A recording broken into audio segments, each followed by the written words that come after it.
We're live now. Welcome to this week's edition of public discussion on how to get our scientific message across to the population, particularly the minority populations who are impacted by disease but are hesitant about on adopting new innovations because of historical reasons.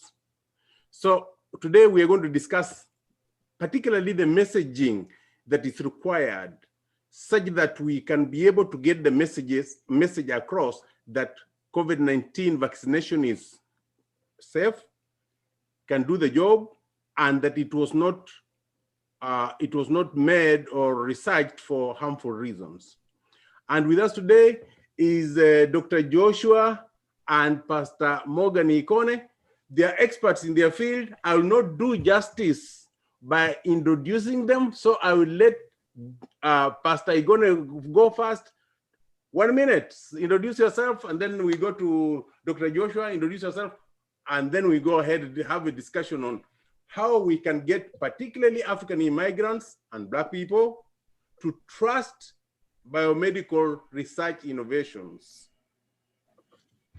Thank you, Dr. Amakobe. My name is Morgan Ikonne. I'm the director of New Life Foundation Recovery, which is a mental health substance abuse treatment facility located in Newcastle, Delaware, United States of America. By way of certification, I am a certified advanced drug and alcohol counselor, as well as a licensed master social worker with a Master of Science in Psychology and a Master of Science in Divinity as well. A Bachelor of Arts in Theology and Philosophy. So it's a pleasure for me to be here today and to be part of this panel. I hope that we'll be able to share constructively and meaningfully that which will be profitable to our population, African Americans, and especially those of us who are in diaspora here in the United States of America. Thank you very much, Dr. Joshua. Let's hear about you. Thank you. So my name is Chijioke Joshua. So I am a microbial physiologist by training. I currently am a microbial physiologist with a Perfect Day. It's a non-dairy company in the Bay Area, California. So I have a PhD in microbiology, focusing on physiology and metabolism from University of California, Berkeley. I have a master's in biological sciences and microbiology from Tuskegee University in Alabama. And then I have a bachelor's in microbiology from University of Uyo in Nigeria. And myself and Dr.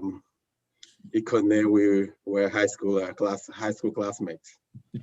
Good, thanks. You see, high school classmates, now you have the responsibility to use your qualification experience to explain to people who are hesitant because they don't trust the science. But you guys can interpret, can read and question the science and the innovations in biomedical research, interrogate it, and tell us whether it's okay for us to go for the innovations that come out of it. Specifically, I've seen polls that show that 40% of Black people in the United States think or say they will not be taking the vaccination because they don't trust it, either because they think it's not safe or they've taken too short a time to develop it, or they just don't trust the system and the structures that developed it. But we know that that particular population has also been very highly impacted by COVID-19 because of historical reasons as well. So it's a population that needs this vaccination. And coming to mental health as well, the developments and the research in mental health is available, but not trusted as well. So with your training, Dr. Joshua, how would you explain to somebody who trusts you, but don't trust the vaccine? You know, I think the first thing you have to consider is the fact that as of today, over 300 people are dead from this disease in the United States alone. Yeah. And in my opinion, that's just referring to those cases that are known. So there's a possibility that the number might be higher than what is currently being reported.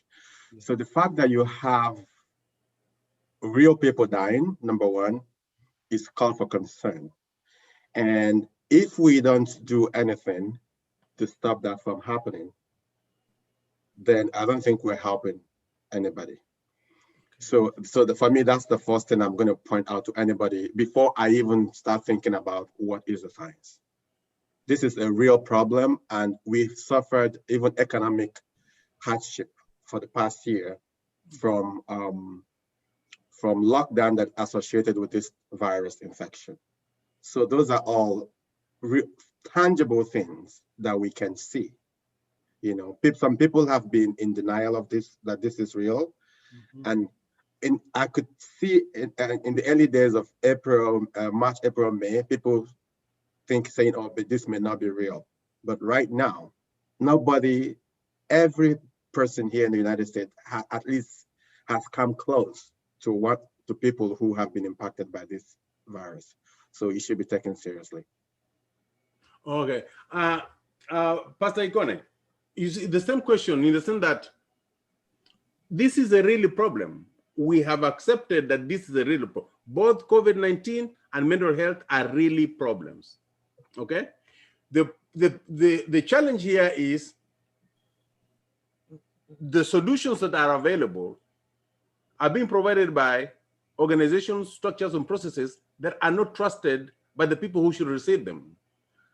As a pastor and as a mental health expert, just how do you do the messaging so that you can interpret the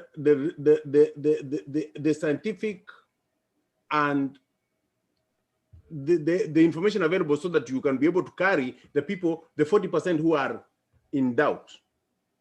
Thank you, Dr. Amakobe. That's a very interesting question. And I'm going to take a leap from where my friend Dr. Joshua just spoke from. Foremost is the necessity to demystify this belief that COVID-19 is unreal, that it is a hoax. It's not. I mean, as I speak to you right now, I know a number of people in our congregation who are currently in quarantine because of being exposed to COVID-19.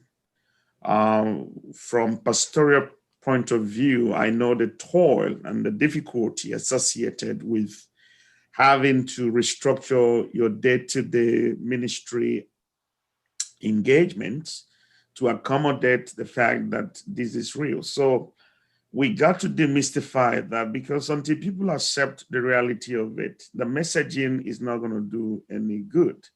I will only be open to something I believe truly exists. So that's where we begin. So I agree with Dr. Joshua 100% about that. But going further is to the point you raised. These institutions, yes, historically has proven to be untrustworthy. But at this moment, we also need to be a people who are not just stuck in the past, who believe that everything science brings forth has a heinous secret agenda behind it. The reason being that historically, yes, a lot of our people were not part of this system and the processes in terms of governmental policy formulations. in terms of being part of the scientific discovery or scientific processes of the discovery of the vaccine. We know today that even here in the United States, the greater percentage of medical doctors, scientists, and all that experts within that field are people of color. So we have a stakeholdership. And another thing that we intentionally do things that are harmful to our people. So I need to underscore, secondly, that we are part of that institution now. We may have had distrust with that institution before because we were not on the table, but considerably and significantly, we are on the table now. Therefore, we need to be open-minded to trust what is coming out of these institutions. And thirdly, is to underscore the fact that it is okay for you to be hesitant, but don't stop there. Ask the questions. Let your fears be expressed and be willing to engage in a dialogue where you don't just ask questions to prove a point, but you're asking questions to understand. So if our people can approach, and I will present it, hey, we have been a people who are fundamentally defined by communal think, meaning that we approach things from a communal point of view. And in our communal think process, we always have been people who engage in a dialogue for resolution. So why don't you bring your point so that we can have an understanding of your fears, your questions, your worries, and do so with an open mind to receive and go back and research what you've received to know if it is true or not. Okay, currently the messaging on COVID-19 vaccine has been about the compressed timeline of research. And you know, when people hear compressed time, they are thinking political expediency. Okay, what do you think about changing the narrative such that it is the development of science? Because right now, Dr. Joshua is sitting in California, you are sitting in Newcastle, and we are talking. 20 years ago, that would not be possible. But if we did this and said it is because the politicians have made a decision, everybody will completely refuse it. But because we know it's technology, we can take it. So speak to the fact that the messaging should be about the scientific change and not the compressed time. Is that to me? That question is for me. Yeah, that's to Joshua. Yes. Yeah. So okay. So yeah, there are so many development. You're right. This is 2020, and technology has advanced. In the past, vaccines are generally made by growing the virus on eggs. So which means you would have lots of eggs somewhere where you grow a lot of virus to generate a lot of viruses. Mm-hmm. After which you would either kill or inactivate those viruses, but you need to generate them in a large amount. Yes. You could imagine just growing just a little bit on an egg and then recovering that and then pulling them all together and then generating the virus, and then treating them subsequently. But in this scenario, because of the previous epidemics and pandemics that we've had recently, like the H1N1, so that started leading to various forms of development. And this current vaccine, there are different, from what I have learned, there are different types of vaccines that are in the pipeline. But the ones that have come out are the RNA viruses. So the fact that the RNA viruses simply means you can actually produce it. So what they do is, everybody has seen the picture of coronavirus, and then you could see those red spikes. Usually those things are foreign. Whenever they go into your body recognizes them as foreign and then produce antibody against them.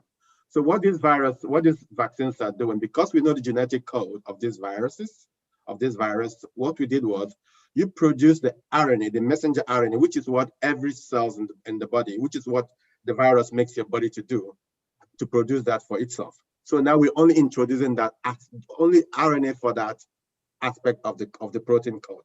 So once it is injected into your body, what your body do, your body uses the RNA, which is similar to any other RNA in your normal body. Your body uses that to produce tons of proteins.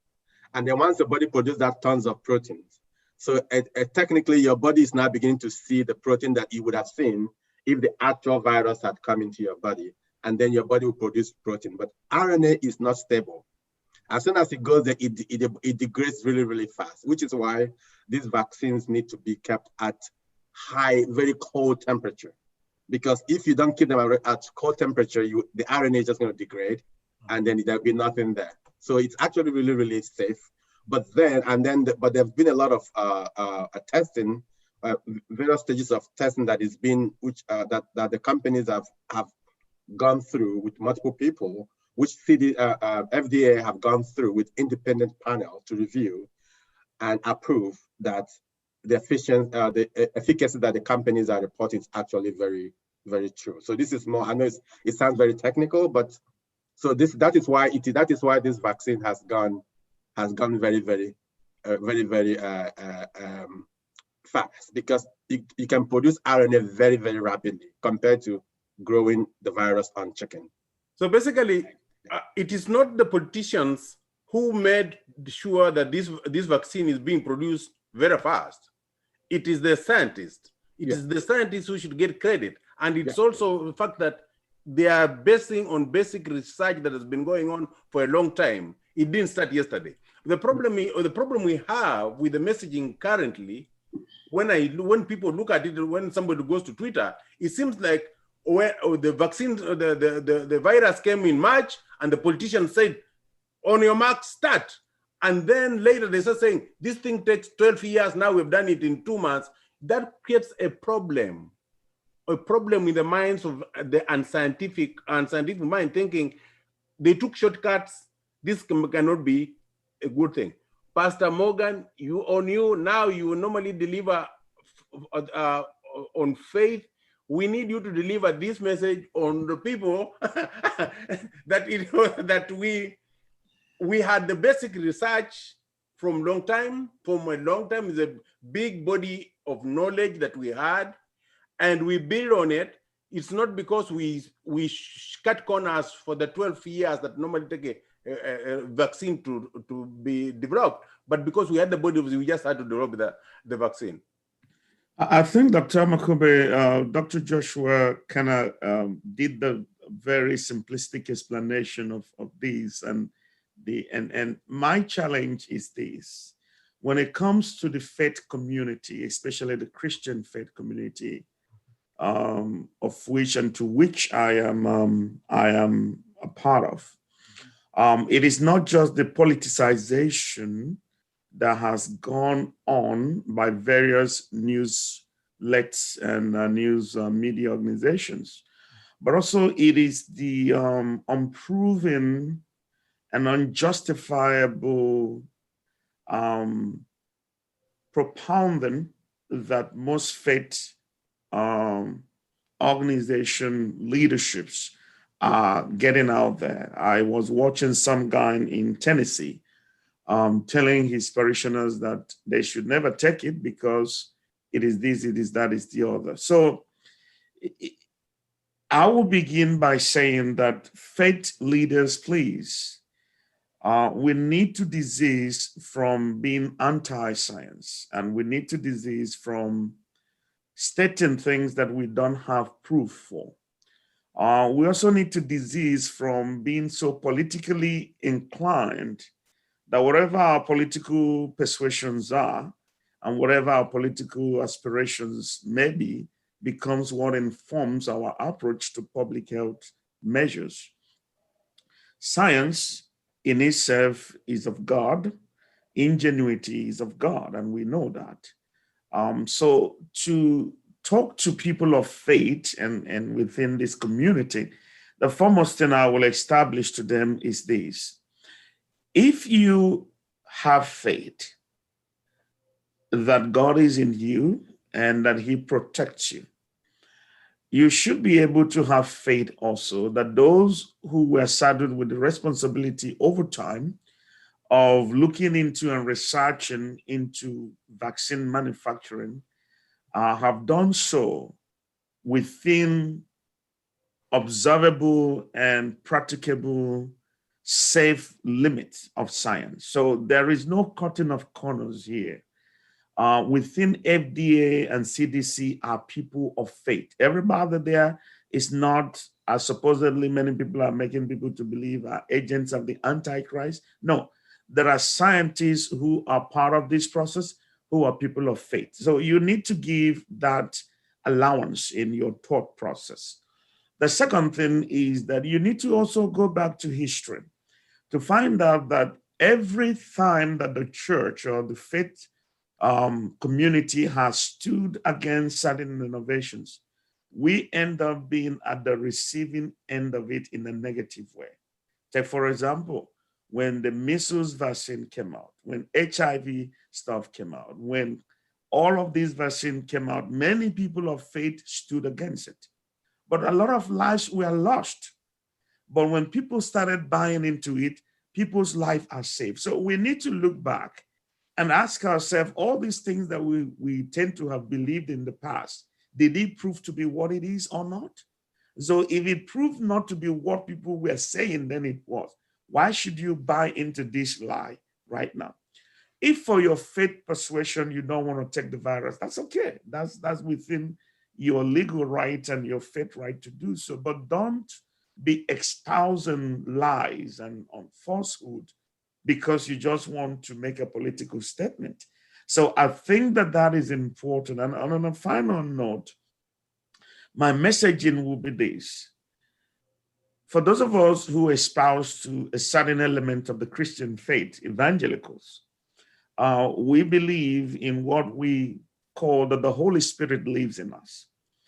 And that Holy Spirit speaks to you, powered, we believe. Allow him to speak to you. And also, as I stated last time, the Bible itself has a lot of public health measures that are inscribed in the scriptures. Look at it for yourself and understand that this is a public health crisis, and the Bible is not against the mitigation of public health crisis. And right now, the COVID-19 vaccine is the mitigation formula or tool that is out there, and your faith does not condemn that. I hear you.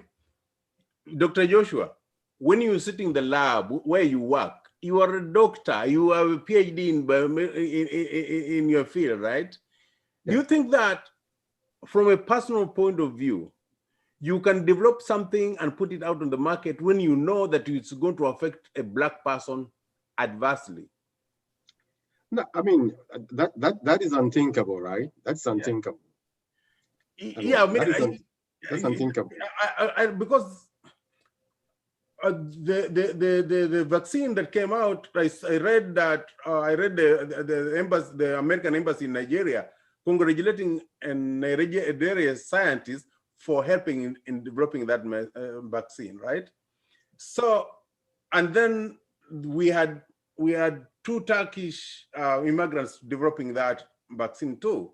Basically, they used their knowledge with the money available from their companies and the support of the institutions to develop a vaccine to solve a problem. Considering that 40% of African Americans say they are not going to take the vaccine, and considering that the fatality rate amongst Black or minority health caregivers is higher than the rest, how do we make sure that this group that is completely impacted by the COVID-19 and also impacted by their lack of faith, their hesitancy, we reduce that so that they can be helped?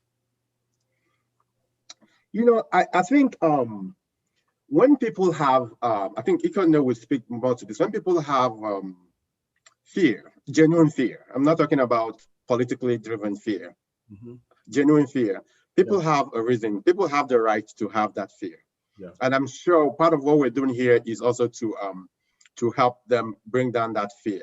But I think we should also address the reason why the people are having that fear. Because it's going at the end of the day, it helps in the healing process and acceptance. Yes. And I mentioned earlier, I got my master's from Tuskegee University. Yeah. And we all know about the Tuskegee experiment, which is 40 years experiment of where people were told lies about their illness, in this case syphilis, and because they wanted to know the natural cause of syphilis in Black male. Yeah. And even when, and to be frank, the experiment was also conducted by CDC, right? Yeah. Okay. And even when the penicillin came out, they withheld that from the people, from their knowledge. So people have the right to be afraid or to have fears about trusting the government, because people have experienced that. But we're all aware of it, and this is a new day. This is a new time, whereby we have information in our pocket called the cell phone. Mm-hmm. So, but while we have the right to remember their past, but we should not dwell there. We should take advantage of all the resources we have to us to try to inform ourselves about the situation, about the current situation. So the current situation is different from what was happening then. And that is why we're doing our very best to ensure that we tell people they have the right to have their fear, but in this case, they should consider that what is happening right now is actually designed to address this problem. Okay, that's good. But the minority scientists, the people who have PhD and masters behind their name, have a responsibility too, not only to be at the table, but to make sure that these fears are expressed and taken care of. You understand? It's like when you have a doctorate degree or a master's degree and you're a professional at the table, if you are just there as a number, that does a disservice to the people who are trusting you. You may not want to carry that burden, but it's a burden that you have to carry. Don't you think? True. Yeah, that's true. Mm-hmm. So in any innovation, there is a curve, an adoption curve. There are early adapters and there are laggards. That's for sure. There are people who would adopt it later. There are people who would adopt it currently. So you see, the problem with the vaccine, it's loaded. The curve is loaded with that fear and with the political expediency when politicians want to get credit for the work. You understand? Mm-hmm. Yeah. So you understand? You see, how do we then make sure that these stakeholders also get a benefit? Because politicians want to get credit. We have to give it to them because that's how they get elected. But you see, that credit reduces trust. Yes. And reduces the ability of the uptake. So how do we balance that? Both of you, I'll let Morgan go, Pastor Morgan go, and then I'll come to you, Joshua.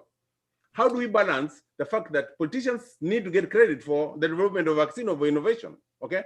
But given that the trust level reduces if the politicians are the ones who are in the driving seat? I think that's a very necessary question and concept to talk about or talk to or try to speak to it. Let's establish foremost that we live and breathe within a political structure, especially here in the United States of America. And we know that even our current president, when he established Operation WAP, I can't remember how it's Warp Speed, Warp Speed, or whatever it's called. The intent was to get this vaccine out within, and we saw the the political advertisements and everything. Hey, but before November 3rd, the election, you're going to have the vaccine rolled out. So there were a lot of politicization that was done that exacerbated the fear because politicians want to take credit. And that's okay because the funding and the policies that regulates the manufacturing of the vaccines were provided by them. We get that. However, I think it is a political disservice to your constituents. If I am a politician and I know that peddling political opinions and trading political advantages for myself would hinder and destroy the faith that my constituents have on this vaccine, I think it is immoral and unethical for me to continue to seek for such credit as against redirecting the credit to those who it is due. And in so doing, yes, I still get a credit, but it demystifies the fear. It removes the hesitancy that is associated with it if constantly I am projecting myself there as the one by whom and through whom this came about. If my intent truly is to help my constituents, then I have to step out and allow science lead the way. Now, I am not trying to be the podent of anybody for Joe Biden, but I see a mechanism that he has adopted here of putting a scientific community together, committee rather, together to spearhead it. So whatever people are hearing about COVID is not necessarily coming from him. It's coming from people who have the science and who have the expertise, people who have the experience to talk about it. Because when scientific questions are asked, politicians do not have the answer. And if they don't have the answer, it continues to exacerbate the fear and the hesitancy. So I will say that foremost, politicians need to recognize that yes, credit is due to them, but if the intent is to help their constituents, let them step out of the way. A second thing I will establish very quickly because of time is this, that those of us who are within the scientific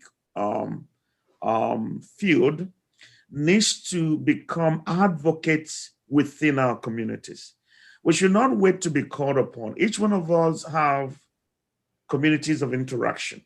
We need to take it upon ourselves to explain to our people the science behind this vaccine. It should be a civic responsibility for us to explain it.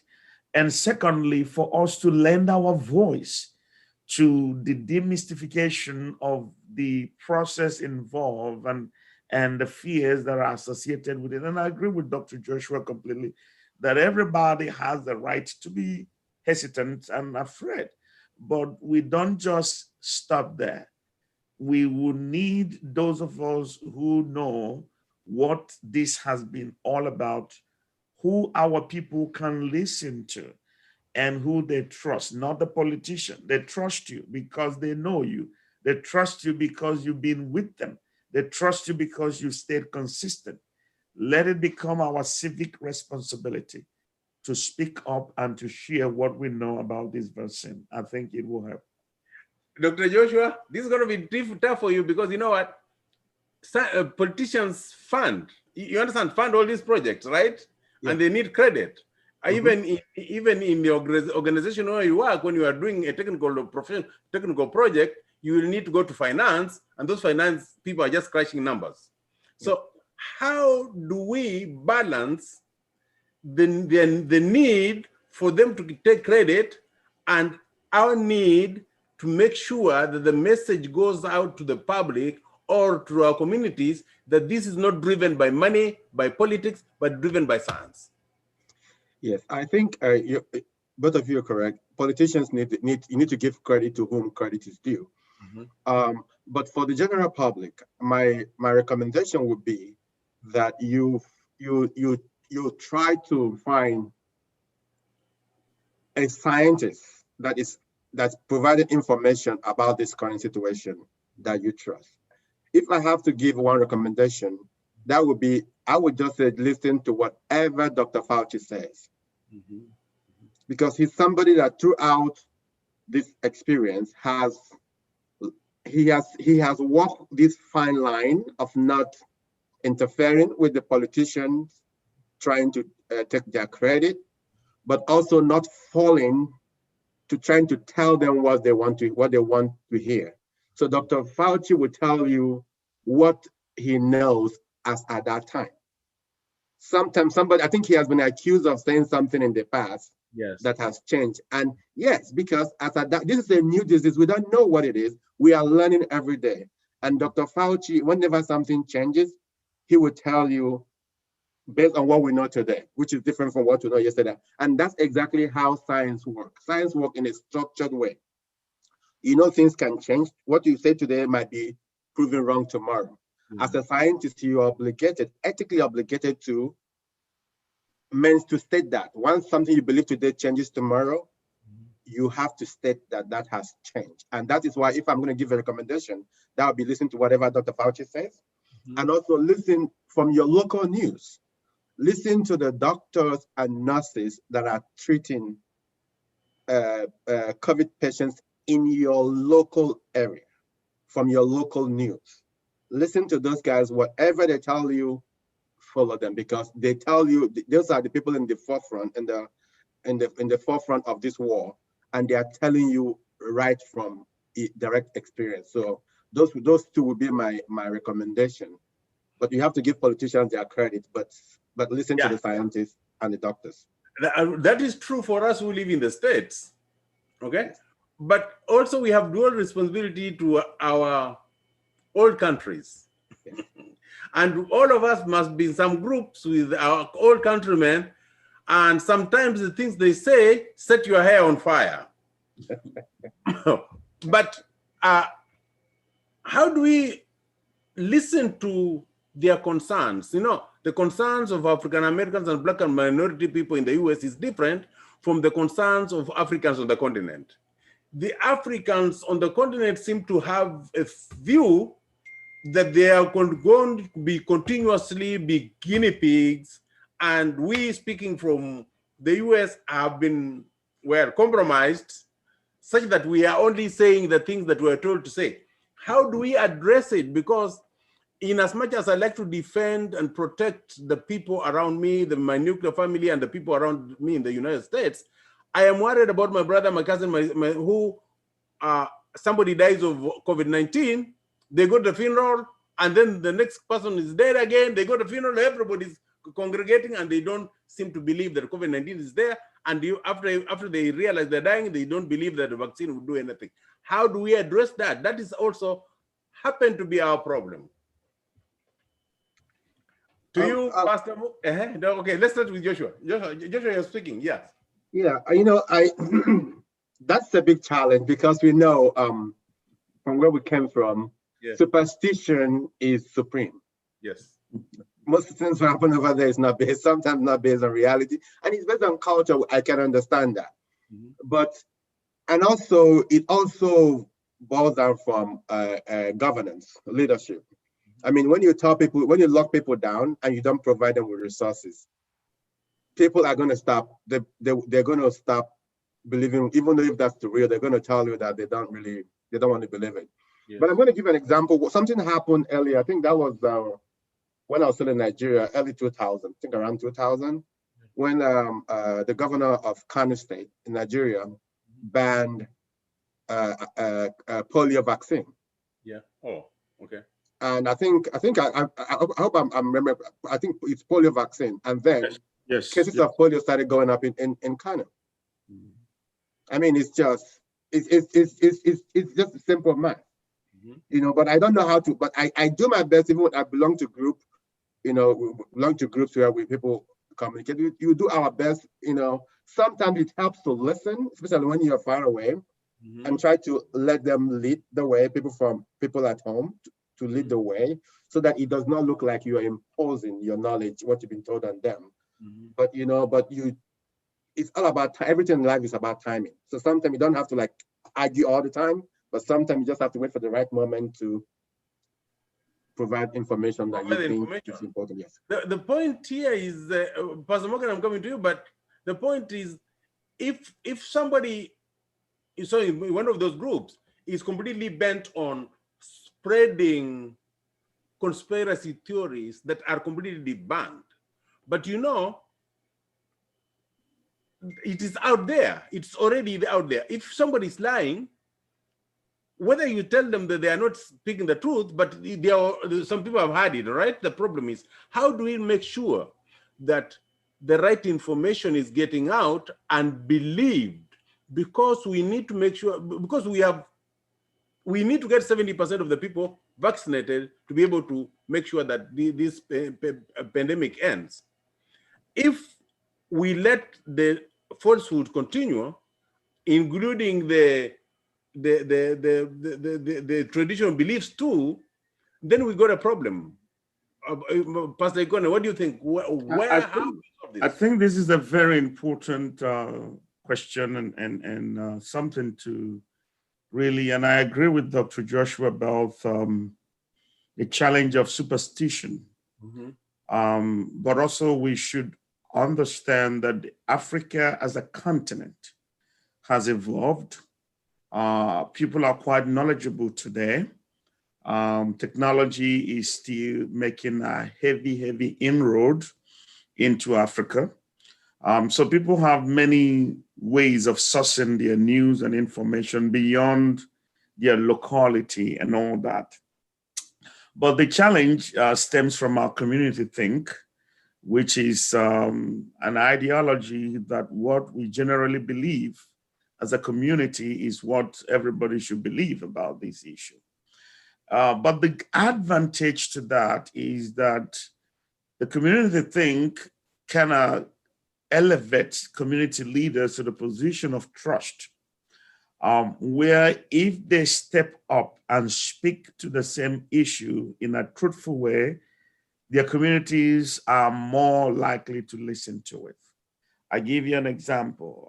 Because of my work and my interaction with the faith community, Nigeria, for instance, is a country of two major religions, Christianity and Islam. Each of these religions have a strong inclination to trusting and believing what their religious leaders says. Yeah.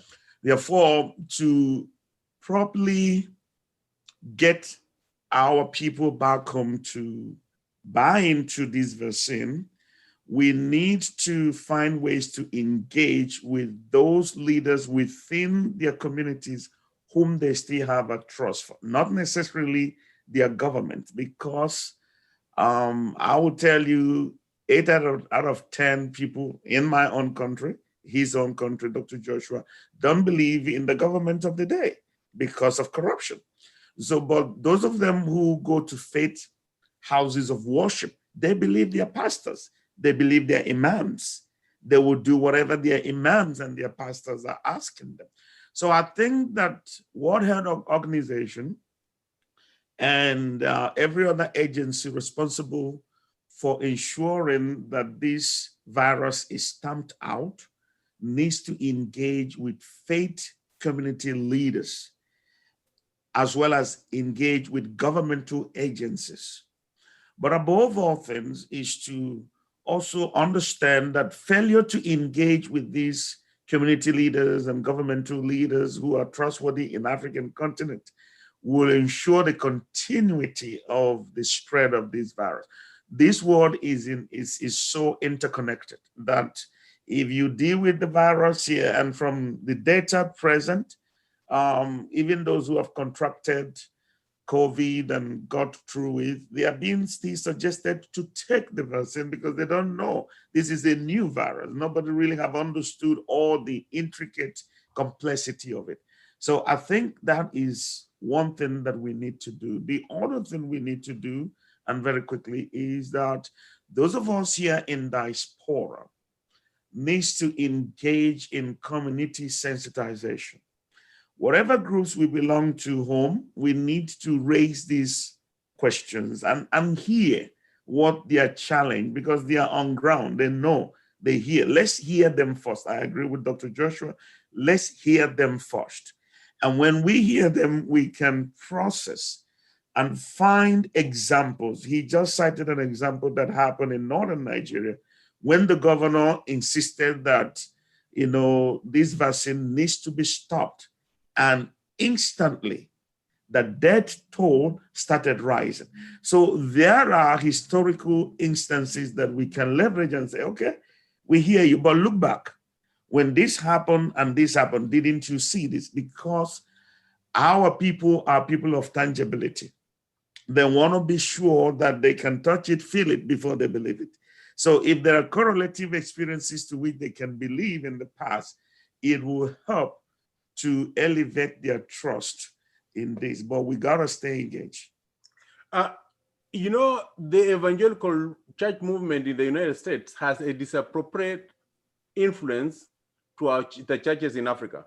Because for historical reasons, when the United States was fighting communism, that was the channel we went through to Africa to make sure that the Africans understood that we are good people. And so they believed the evangelical leaders. The problem is, right now, the evangelical movement in the United States is skeptical of the vaccine. And that skepticism and that hesitancy is reflecting itself heavily on the evangelical churches in Africa, particularly in Kenya. How do we solve that? Because we know for sure that it's good for the leaders, church leaders, to spread or to get this message across. But if the church leaders, like you said, you had somebody telling their parishioners not to take the vaccine, if that church leader has 2 or 20 churches in Kenya, those people, when you try to talk to them, they are saying, we got a pastor in Alabama who told us that this thing is not good. It looks like he's credible because he's a pastor in Alabama who told those people that the vaccine is not good. So how do we tackle that?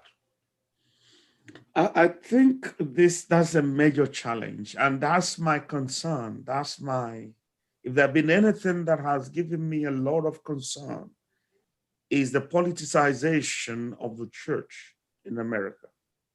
It is worrisome to me. It is very, very worrisome because the text of our tenets, the Bible, some of the things that many of my evangelical fellows are doing and saying are completely contrary to the scriptures that we hold as our standard of morality and ethics and life and practice. So I believe that there is need for this administration that is coming in not to be dismissive rather, of the challenge and the potential influence of the evangelical church in America. They gotta find a way to engage with them. I know that the look of the evangelical church in America is that the Democratic Party is a satanic party. They do this, they do that. But they need to find a way to engage with evangelical leaders. If this problem are going to be solved, they need to bring them to the table. Why? Because if you are dismissive of somebody's ideology and you think you can circumvent the person by passing through other channels, the person already has a stronghold. We see that with the political fallout that is going on with the election. There are no evidences, there are no nothing, but there is a majority who still hold on to that.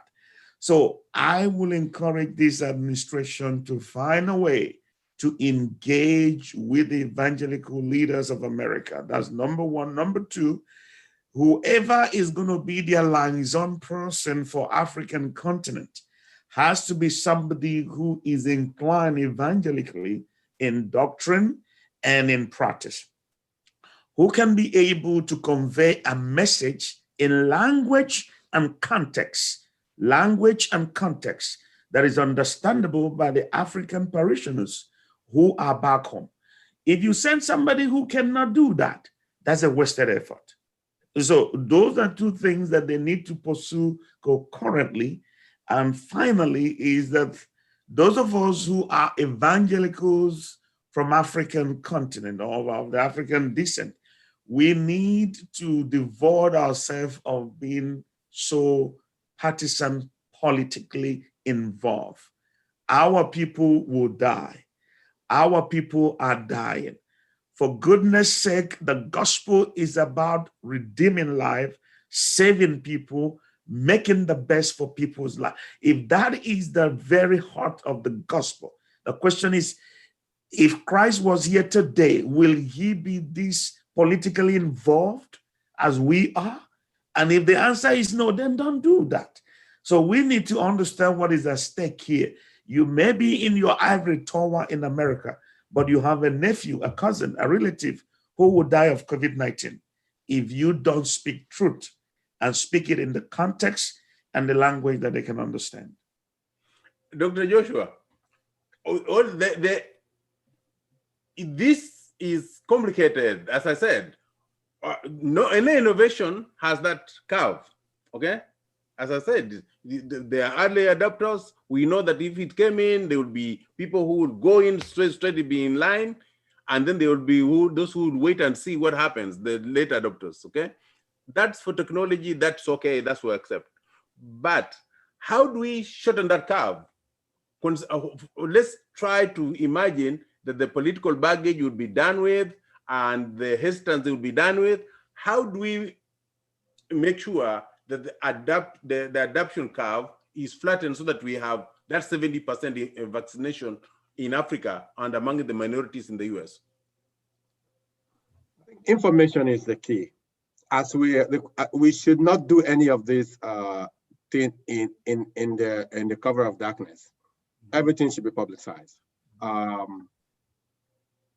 As you just like I think they're doing a very good job right now, showing when the scientists or doctors take their vaccine, they put them on the news. We just need to. It's all about inundating people with actual, real information. Information will be the key, you know. And the work that you guys are doing here, this is actually also a good channel that people can actually hear other people talking about this thing as being real.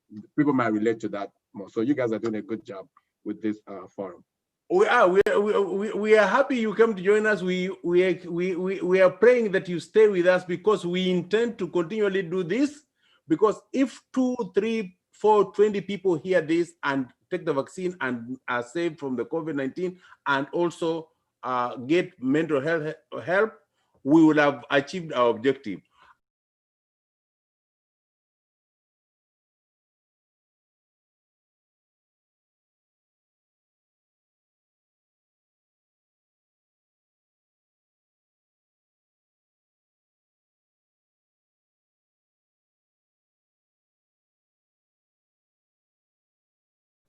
Time has gone so fast, so I would like to give you start with you, Joshua. What do you have to say? What kind of message would you like people to hear from you? 1 minute, and I'll go to Morgan. Then we close it up so that most of the time, if our videos are too long, we normally lose audience so that they are the board. So we'll stop after 1 minute. Then we'll stop there.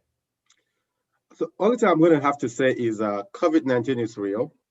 This is a new virus. And thank God for the wide community effort in terms of research. We're able to come up with a vaccine. Please, when it comes your time to take it, please take it. Maintain social distance. Heed to the instruction from the health authorities, please, and stay safe. Hey, Pastor Morgan, what do you have to say? I just want to say to everyone who is listening and those who will listen, COVID-19 is real. Solution can be both in spiritual intervention or in practical medical intervention. And there is nothing wrong if right now the solution is a medical intervention. Let's accept it. Let's believe it.